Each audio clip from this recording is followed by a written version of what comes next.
there was a pipe burst. And once that pipe was fixed and they buried the hole in, the same pipe broke again. And then once they fixed it again, the pipe at the next house broke. And then you have like super AI, which is Skynet or whatever. Thanks for bringing, I was like, I think I forgot another half of that.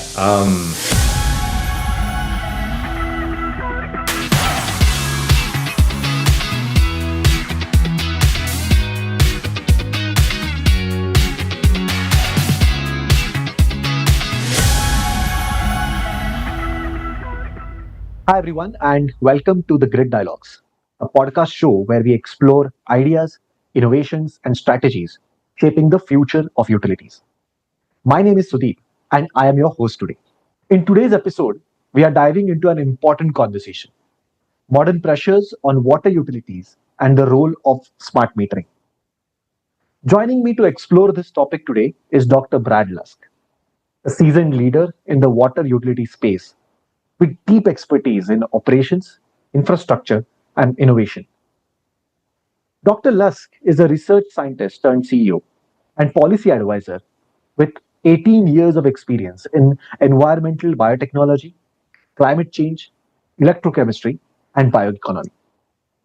He's an accomplished communicator, grant writer, and entrepreneur, having founded 5 successful companies. Brad has worked with policymakers, defense agencies, academics, and Fortune 500 companies to advance innovative and sustainable solutions. Hi, Brad, and welcome to the Grid Dialogues. How are you doing today? I'm doing great. How are you doing? Wonderful. I'm doing wonderful, Brad. Thank you so much for joining us. So, Brad, for our listeners who don't know you much, could you tell us a little bit about your background and your work in the water utility space? Yeah, sure. So I have a PhD from Arizona State University in a field called biological design.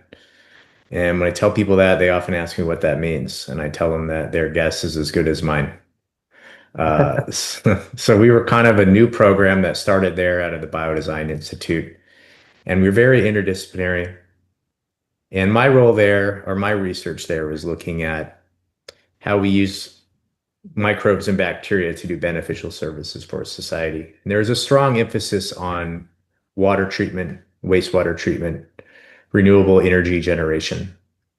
And so that kind of led me into the fields of environmental engineering, chemical engineering, and then really thinking about water and wastewater treatment. So was really interested in water quality, water management, and then as well as the things that come after you treat water. So in the case of wastewater treatment, you get sludge management, all those kinds of things. So during that research, I worked very closely with a local wastewater treatment plant that would provide us with sludge, and we would do actual research on the sludge that they were providing and trying to cultivate microbial communities to do these beneficial things. So that kind of led me down this rabbit hole where I got into water and wastewater management and treatment and doing a lot of research there. Eventually advising on water and water quality with the United States government in multiple capacities. I was at USAID for a few years. I was at Department of State for a little while. I also did some work on microbes and water at the Naval Research Lab for a while with the US government. I was a professor for a little bit, and then eventually came over into consulting and doing consulting work with water utilities, wastewater utilities, and then a lot of companies that were kind of in the same space I was. So companies that are looking at innovative ways to treat water and to ensure we have sustained access to it. Wonderful, wonderful. That's great to know, Brad. Because it's a long time that you have been in this segment, and we are really honored to have you on board today.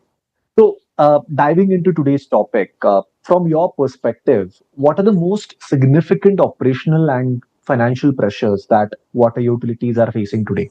What do you think? Yeah, I think, water utilities, they have a few major issues that are constantly like on the back of their minds. I will say, from my experience working with water utilities, the needs of utilities, whether they're private or public, large or small, right? There's a lot of variance there.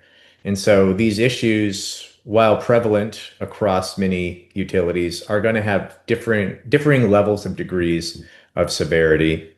And some of the major ones that, I would come across or I come across when I'm talking to utilities or when I'm talking to companies that are trying to serve the needs of utilities, so the people that have gone out and really done the market research.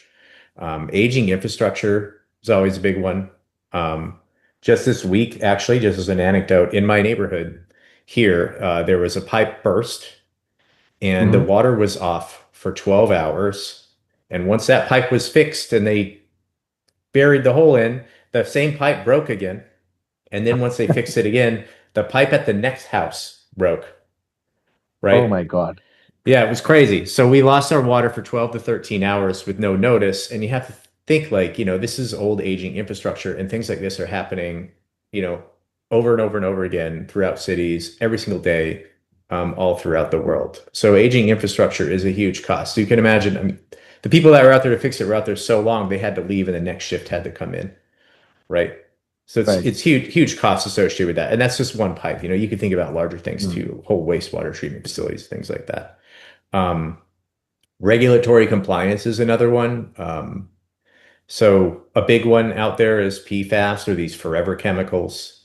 And regulatory compliance is a huge existential threat to some of these water utilities, especially when you think about wastewater treatment and about people that Mm. have PFAS in their sludge, because the wastewater treatment plant didn't create the problem. They're just dealing with it. So the problem's coming in, and now they have this concentrated PFAS in their sludge.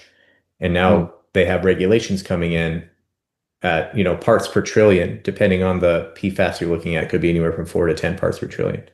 And they have to figure out how are we going to actually deal with this problem. Having PFAS in sludge is a very hard problem to manage and to fix. And if you can't now put your sludge anywhere, if you can't bury it somewhere or use it as biosolids for land or cultivating crops, which is another regulation that's coming in where wastewater treatment facilities are able to distribute less and less sludge, in some cases none.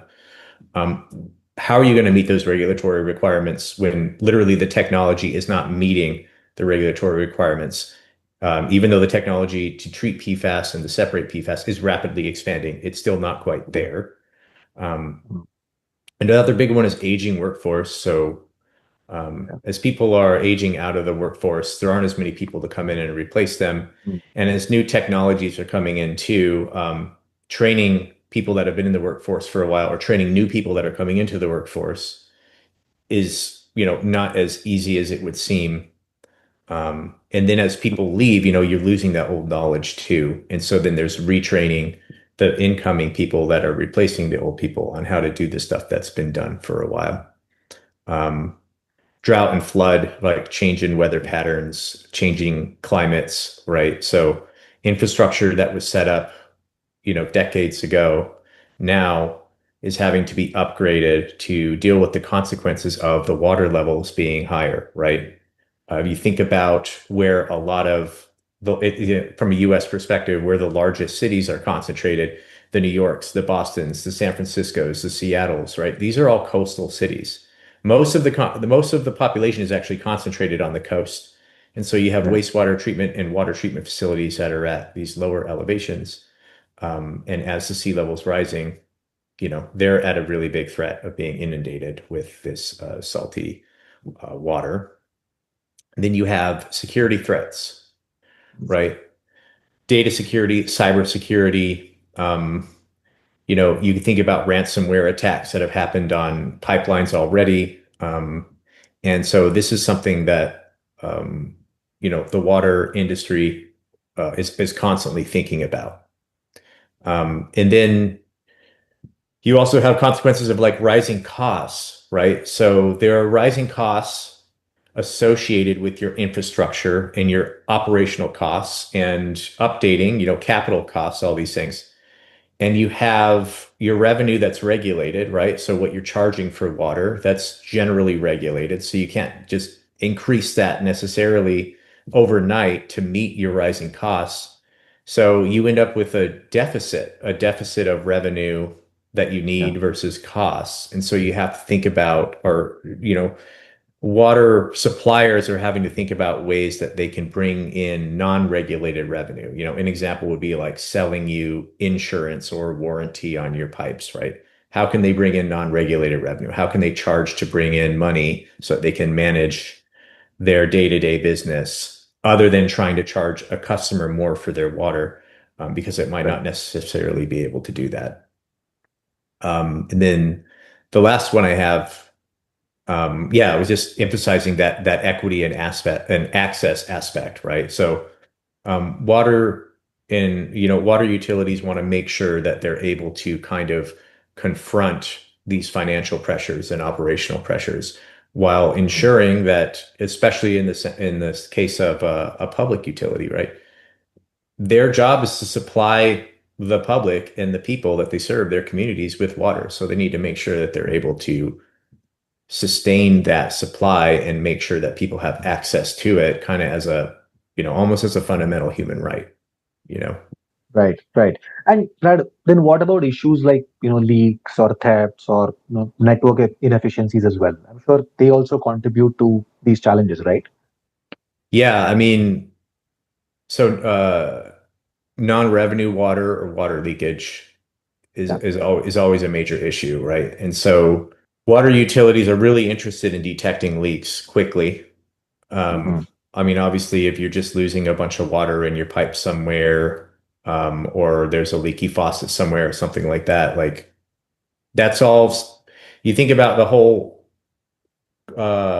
process of the water coming in and the water getting treated and the water being distributed, and you do all of this work just so that the water can end up, being dispersed out somewhere random because it's leaking in a pipe from aging infrastructure, things like that.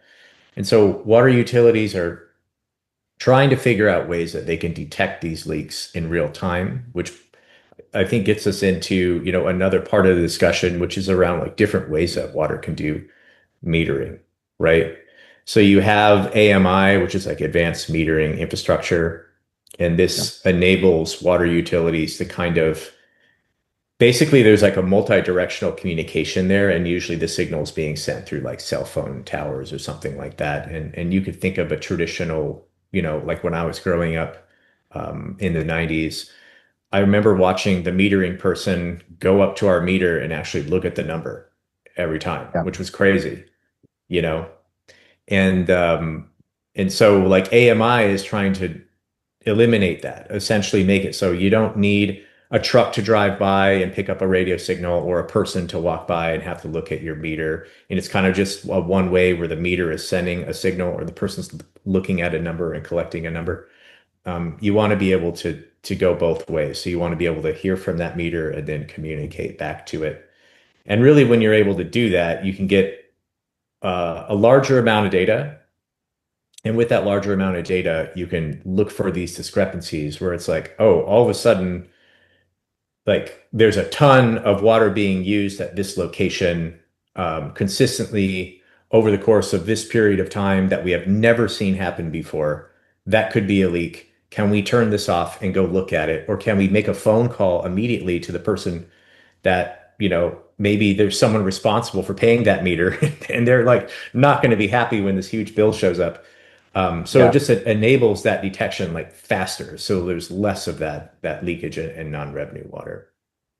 Lovely. And what do you think? Like, since you already spoke about this entire smart metering or AMI, being set up, what are the factors that you feel are influencing the pace of this implementation? Because the information that we have, or in the word that goes around it, sometimes it becomes really slow. So, what do you think are the factors really? Yeah, I think the factors that kind of impede the adoption of AMI, again, just to emphasize, varies depending on who you're talking to. Mm. So, for example, a cost, like that initial cost, that upfront cost is always going to be a factor, right? And you can think about economies of scale. Mm. And so, in terms of installing, meters, you're probably going to get a better deal if you're installing, say, 50,000 meters on a larger kind of infrastructure change for a larger city than, say, 500 in a smaller rural area.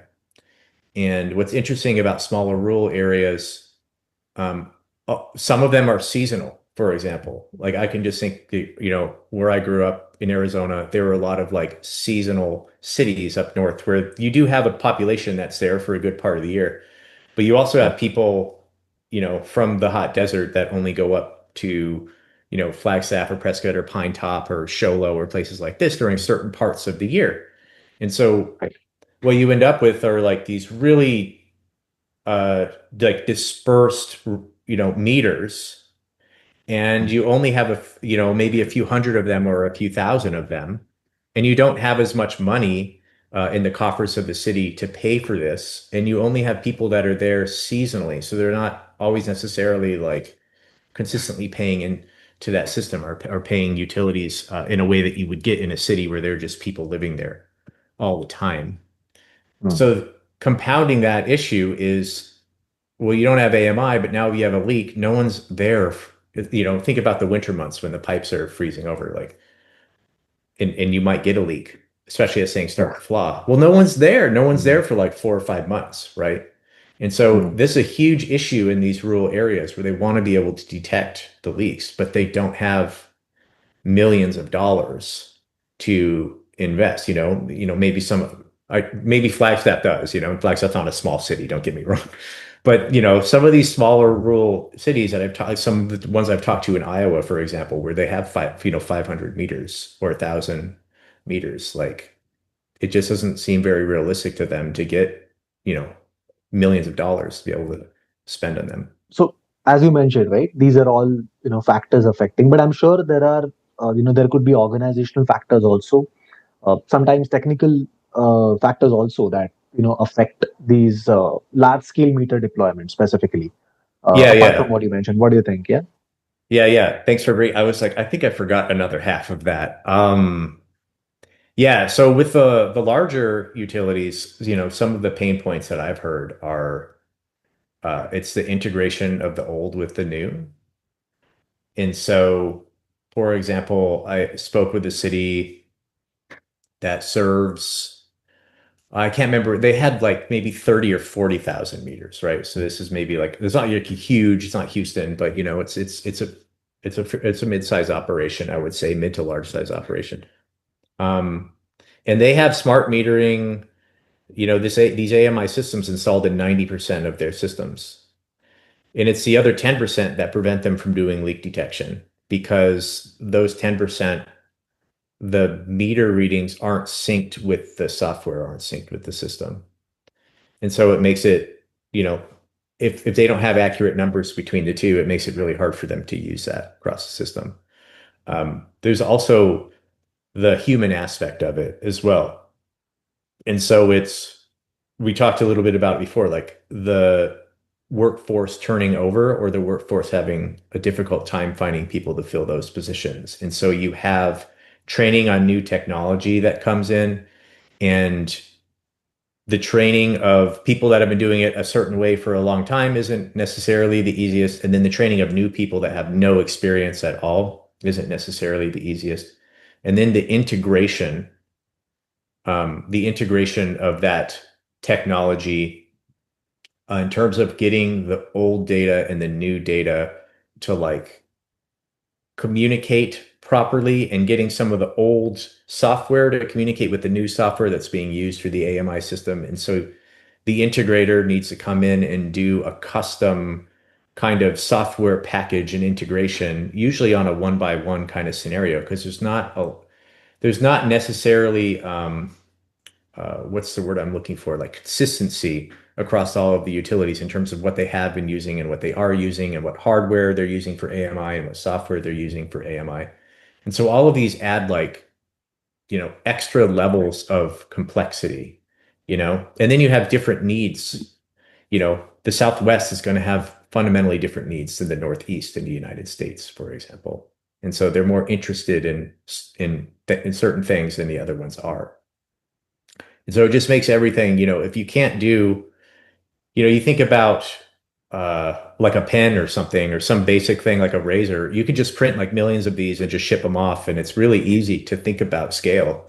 That's a little bit harder to do when you're thinking about all of these levels of complexity and all of these ways that each customer you deal with has unique needs that you have to address and customize for. Absolutely. Yeah. And Brad, so what do you think?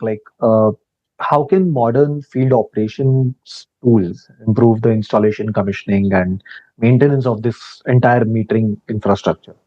Because as you said, there are multiple systems that are being used. There is no consistency around it. So, do you think these modern tools could be of real help here? Yeah, they're cool. So when I was at, I used to help a lot of companies that were trying to like sell to um, water treatment, water utilities, wastewater treatment plants, things like that. And so I saw a lot of really interesting kind of tools and tech that people were innovating. Um, and so, you can think about so a simple one is like just replacing paper with, you know, electronic files and forms that can easily be shared and corrected and things like that. But you also have like, in terms of thinking about installation of new infrastructure, you have now different kinds of technologies that can look underground to do better detection of where, say, a pipe is, right? So if you want to lay a new pipe, or say you want to lay electrical, or you want to replace an old pipe, right? If you want to install new infrastructure without busting an old pipe, you need to know where that pipe is. And a lot of these old maps that were made of where the pipes are off, right? And they're not like it's not egregious. It's not like people were neglectful. But if you make a map and it's off by 2 feet or a meter, and you go to dig a hole a meter and it's off by a meter, you're going to hit that pipe. It just happens, you know? And so now people are building software or they're building hardware where they can literally like detect in the ground up to a certain, a few feet or whatever deep where a pipe is in real time. And it's kind of, I've seen one where it's built right into the scoop that's on the crane and it just hits the ground and it tells you if there's a pipe there. And if there is, then they don't dig there and they have to go back to the drawing board and think about, okay, well, where can we dig to put in this new pipe? Right. Another cool one I saw was like custom tutorials. So in terms of operating software or new equipment, you can actually have people come in and they will make custom tutorials on how to use the equipment at your site. So they will make videos of someone at the company showing other people at the company how to use this software package or how to use this hardware. And that gets uploaded into a system where it's like an internal YouTube system, right? So then people can look up these videos. And another cool thing that I've seen is taking the manuals. So you could take all the manuals of all the things that are used at your facility, and you can upload those, and then you can have people have conversations with AI about those manuals and how to operate things and how to use it. And so you have these videos that are custom made coupled with this AI that's been trained on the manuals for all the equipment that you use as a way to kind of assist with field operations implementation, all the ins and outs of how things work at your particular facility. Right. And Brad, since you spoke about AI, that's actually my next question. That since it's the current big thing, everywhere and anywhere that you go, how do you see AI really, really helping water utilities to get more long-term value? From their smart metering data or from any other ways that you feel are right. I think within water utilities, within a lot of these kind of, I don't want to say older, but these kind of more traditional jobs, that have been around for a while. You can think about water, you can think about electricity, things like that. Um, but these are situations where for years there have been really intelligent individuals looking at, processes, needs, and using their, engineering acumen to make decisions. And the desire to maintain that human element as the decision maker is alive and well within the water utility space.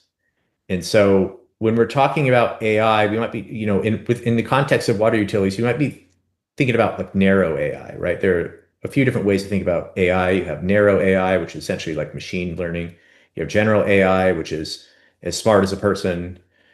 and then you have like super AI, which is, Skynet or whatever. But it's AI that's smarter than a person could be, right? So I think water utilities, uh, I do think there's buy-in amongst a lot of them, but not all of them, amongst some of them, I should say, around general AI and the ways that they can use general AI to increase efficiency. One of the big ones I saw was this desire, how do we increase efficiency around customer service, for example? So if a customer has questions about their billing, can they talk to an AI bot to get their billing information or to pay their bill? Or we're talking about smart metering. Um, if they have specific questions, so with smart metering, they get an app and the app would show them real-time usage. And if they have questions around that real-time usage, they could talk to AI about the real-time usage, right? So just streamlining that customer service process so that they don't need to dedicate as many work hours to creating forms for people. We've mentioned it before. Leak detection is a big one. Basically, if you can have AI looking at this big data, again, narrow AI looking at this big data and just seeing patterns that it usually doesn't see, saying, hey, maybe that's a leak. I've also seen monitors on pumps. So you have monitors on pumps, and these monitors are monitoring, just the movement of the pump over time. And what these monitors can actually do, because they have such a huge data set and they're looking at the movement of this pump over time, they can detect very minor fluctuations in that pump. And they can say, hey, a bearing's going out on this one. We need to fix it within this amount of time. And if we don't, we're going to have a failure here. Right. So again, narrow AI, it's just, doing machine learning. It's just looking at big data and looking for patterns. But that could be, I've seen utilities already starting to integrate that as a way to just save on maintenance and do more preventative maintenance and also not have these catastrophic failures where, now they got to turn off someone's water for several hours or something like that. All right. Wonderful. That's it for now, Brad. That was my final question to you. Uh, and thank you so much for answering in so much of depth. It was great to chat. Is there anything else that you would like to share with our audience today on this podcast? Just, Sudeep, it's been an absolute pleasure talking with you. And if anyone has any more questions or wants to talk to me or is interested in learning more about this skill, yeah, feel free to reach out using the contact information that we'll provide to you. Definitely. All right, wonderful. It was pleasure to have you today on the Grid Dialogues. Thank you so much for joining us. Uh, and for all our viewers, if you enjoyed today's episode, or if you would like to have a particular topic that you would want us to cover on the Grid Dialogues, please let us know in the comment section. So that's it for this episode today of Grid Dialogues. See you around next time. Cheers. This podcast is brought to you by Grid, a platform helping electric, water, and gas utilities maximize their value of smart metering and operational data. Feel free to follow us on our website and LinkedIn. You can find the links below in the description. And if you like this podcast, please do the usual: like, share, and subscribe to our channel.